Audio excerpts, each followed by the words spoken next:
मैं इस चीज को बहादुरी नहीं मानता हूं। चंद लड़कों के बीच में एक लड़की जाती है और चेहरा खोली हुई है, लेकिन बस ऊपर से पर्दा डाले हुए है और लोगों के बीच में जाकर अल्लाह अकबर का नारा लगा देती है। थोड़ी देर के लिए शाबाशी मिल जाएगी, थोड़े देर के लिए जज्बाती मुसलमान जज्बात में बह जाएंगे और उस लड़की की आवाज़ में आवाज़ मिलाकर फिर कलकत्ता में भी एहतिजाज होगा, कर्नाटक में भी एहतिजाज होगा, बंबई में भी एहतिजाज होगा। लेकिन हम इस एहतिजाज को सही नहीं मानते हैं। सही तो हम तब मानते जब एक लड़की हिजाब में गई और उसके हिजाब को उतरवाने की कोशिश की जा रही है, उसके हिजाब को उतरवाया जा रहा है। उसके इस हिजाब के उतरवाने की कैफियत को देखकर हम जितने भी मुसलमान हैं और जितने भी मुसलमान बहनें और माएँ और बेटियां हैं, इनको इतना गुस्सा आ जाना चाहिए कि अब हमारे जिस्म से इन कमबख्तों ने हिजाब उतरवाने का प्लान बनाया है। आज से हम हिजाब जिद में पहनकर जाएंगे, हम अपने घरों से हिजाब की हिफाजत करेंगे। देखें कौन है जो हमसे हमारा हिजाब नोच सके और उठा सके। अगर उस लड़की के हिम्मत और बहादुरी और हौसले को सलाम कहना था तो इन तमाम औरतों को उस दिन के बाद से हिजाब पहनना शुरू कर देना चाहिए था। अगर ये सारी हिंदुस्तान की औरतें हिजाब पहनना शुरू कर दें, बुर्का ओढ़ना शुरू कर दें, चेहरा छिपाना शुरू कर दें, देख लीजिए डिबेट कितनी जल्दी बंद हो जाएगी और फिर कोई आदमी हिजाब पर फिर पाबंदी नहीं लगाएगा, क्योंकि वो जान जाएगा कि अब मुसलमान एक जख्मी शेर की तरह है। इसकी एक औरत से अगर हिजाब उतरवाया तो ये सारी की सारी औरतें हिजाब पहनने वाली बन जाती हैं। तो इसलिए इसको छेड़ो ही मत, ये होना ये चाहिए था। लेकिन हुआ ये कि हम एहतिजाज कर रहे हैं और चुनाव के बाद 10 मार्च के बाद ये एहतिजाज बंद हो जाएगा। क्यों? क्योंकि इसको चुनाव के लिए लाया जाता है और ये बार बार उठेगा और जब भी चुनाव आएगा इस तरीके के मुद्दे उठेंगे, क्योंकि इससे हिंदू और मुसलमान दोनों का ध्रुवीकरण किया जाता है। हम इस साजिश को नहीं समझ पाते हैं। हमारे अंदर ईमान कितना है ये हमें अंदाज़ा लगाना चाहिए। आपने एक पतंग को देखा होगा, पतंग उड़ती है, क्यों उड़ती है? हमने उस पतंग को उड़ाया, आगे बढ़ी, हमने ढील दी, वो और आगे बढ़ी, हमने और ढील दी, हल्का सा इशारा किया, फिर ढील दी, वो और आगे बढ़ी। हवा उसको बुलंदी पर ले जा रही है। वो पतंग बुलंदी पर क्यों पहुंची? कौन लेके गया? हवा। लेकिन थोड़ी देर के बाद आप देखते हैं दूसरी पतंग आती है और इस पतंग की डोर को काट देती है, इसके धागे को, मांझे को काट देती है।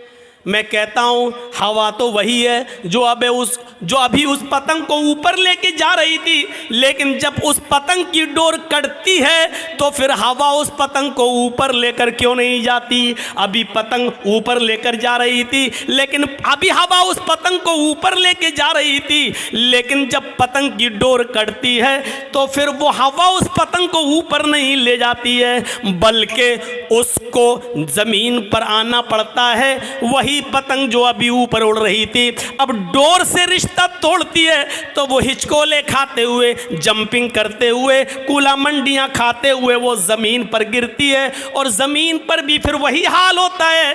छिछोरे लड़के, अनपढ़ लड़के मोहल्ले के अंदर जिनको स्कूलों कॉलेजों में जाने की फुर्सत ना हो, ऐसे छिछोरे लड़के उस पतंग के ऊपर टूट पड़ते हैं और उसकी छीना झपटी करके उसके टुकड़े टुकड़े कर देते हैं। ये पतंग जो आसमान की बुलंदी को छू रही थी इसलिए क्योंकि वो अपनी बुनियाद से जुड़ी हुई थी, अपनी डोर से रिश्ता मजबूत की हुई थी, बुलंदी पर जा रही थी। लेकिन जब उसकी डोर को, उसके धागे को काट दिया गया, उसके बुनियाद से को तोड़ दिया गया, तो फिर वो पतंग फिर एक बालिश भी ऊपर नहीं जा सकी। फिर वो कुला मंडियां खाते हुए, जंपिंग करते हुए जमीन के ऊपर आती है, जमीन पर आती है और गिरती है और जमीन पर बैठे हुए लड़के उस पतंग को फाड़ देते हैं, लूट लेते हैं। एक पतंग पर 20 लड़के गिर पड़ते हैं कि हमें मिल जाए, हमें मिल जाए, और छीना झपटी में उस पतंग के पर खच्चे उड़ जाते हैं। वो पतंग जमीन पर क्यों आई? पतंग का डोर से कटकर जमीन पे गिरना हमें ये मैसेज दे रहा है कि पतंग ने अपनी डोर से अपना रिश्ता तोड़ लिया है। जब इसने अपनी बुनियाद से रिश्ता कनेक्शन ख़त्म कर लिया है तो अब बुलंदी नहीं मिलेगी, आसमान की ऊंचाई नहीं मिलेगी। अब बुनियाद से रिश्ता ख़त्म करने के बाद ज़मीन पर आना पड़ेगा। जिल्लत उसका मस्कन बनेगी, जिल्लत उसका मुकद्दर बनेगी। अब वो बुलंदी बुलंदी पर नहीं जा सकती है, क्योंकि बुनियाद से उसने अपना रिश्ता तोड़ा है। मुसलमानों, जब तक तुम कुरान से, ईमान से अपने रिश्ते को मजबूत रखोगे, बुलंदी करोगे, अल्लाह की कसम ऊपर जाओगे, अल्लाह की कसम इज्जत मिलेगी। वो भेड़ों बकरियों को चराने वालों को इज्जत किसने दी है? इसी कुरान ने दी है। वो उमर जो कभी कोई गुस्सा बर्दाश्त नहीं करते थे, वो उमर जो जनाब मोहम्मद रसूलुल्लाह सल्लल्लाहु अलैहि वसल्लम की गर्दन भी उड़ाने के लिए निकले थे, उस उमर को 22 लाख मुरब्बा मील का हुक्मरान किसने बनाया?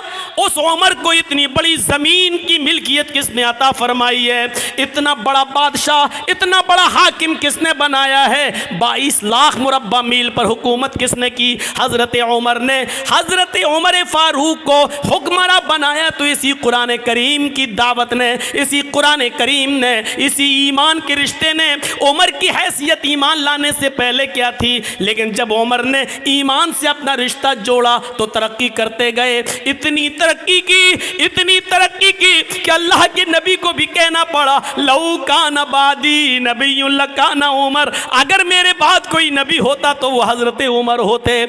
उमर ने इतनी तरक्की की कि 22 लाख मुरब्बा मील इतनी ज़मीन पर उन्होंने हुकूमत करके दिखाई, और इतनी शानदार हुकूमत करके दिखाई कि महात्मा गांधी को भी ये कहना पड़ा कि उमर फारूक जैसी हुकूमत अगर आज भारत के अंदर कायम हो जाए तो देश के अंदर से खून खराबा मिट जाए, देश के अंदर से खून खराबा ख़त्म हो जाए, अमन और शांति पैदा हो जाए। ये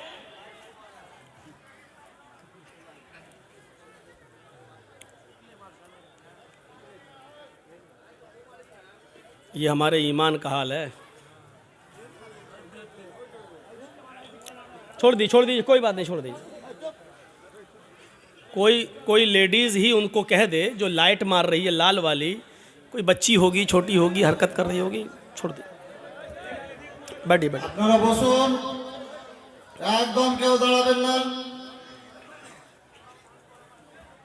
तो मेरी बात आपने अच्छी तरीके से समझ ली है। ईमान से जितना रिश्ता हमारा मजबूत होगा उतना हम आगे बढ़ेंगे, तरक्की करेंगे। इन मिसालों से अब हम समझ गए हैं कि हम जलील क्यों हैं, हम रुस्वा क्यों हैं, बदनाम क्यों हैं। इसका जवाब देने की ज़रूरत नहीं, क्योंकि आपके पास इसका जवाब है, आप जानते हैं इसका जवाब, और जवाब देने में कोई हर्ज नहीं। इसकी वजह यह है कि हमारी बुनियाद कमज़ोर है, हमने अपनी बुनियाद से अपना रिश्ता मजबूत नहीं किया।